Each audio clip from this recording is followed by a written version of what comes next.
কাঞ্চনপুরের মালিক উনি। এক সপ্তাহ হয়েছে কোন লিডার, কোন রাজ্য লিডার, কোন কংগ্রেসের, সিপিএম এর, বিজেপির কেউ কথা বলেনি। সকলের মুখ বন্ধ ছিল।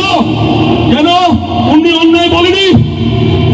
আমাদের মহারাজ যখন বলেছে, অ্যাকচুয়ালি আমাদের মহারাজ একটা কথা ভুল বলেছে, যে আগরতলার মালিক, কাঞ্চনপুরের মালিক, তেলিয়ামুড়ার মালিক, ওটা ভুল ছিল। বাংলাদেশ সহ, ত্রিপুরা রাজ্য সহ, আসামের কিছু অংশ সহ ওই সম্পূর্ণ জায়গার মালিক ছিল আমাদের মহারাজ। ওই ত্রিপুরা রাজ্য অ্যাডপ্ট হয়েছিল।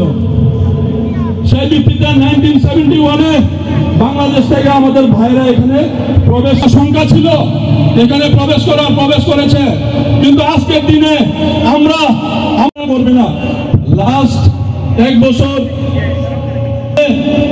কথা বলবে, কারণ এক বছর পর ইলেকশন, ভোট দিতে হবে। বিভিন্ন ধরনের আমাদেরকে প্ররোচনা দেবে, কিছু রাং, কিছু টাকা দেবে, আপনারা ভোট দিন। টাকার বিনিময়ে আমরা অনেকেই বিক্রি হয়ে যায়, অল্প টাকা, কিন্তু এই টাকা আমাদের জন্য কলঙ্ক ডেকে আনবে। আমরা আমাদের ত্রিপুরা ভাইদের বলবো, সঙ্গে আমাদের মাইনরিটি সম্প্রদায় না, সকল সম্প্রদায়ের ভাইকে বলবো যে আপনারা এসব প্রলোভনে পা দেবেন না। এ রাজ্যকে যদি কেউ শুধরাতে পারে,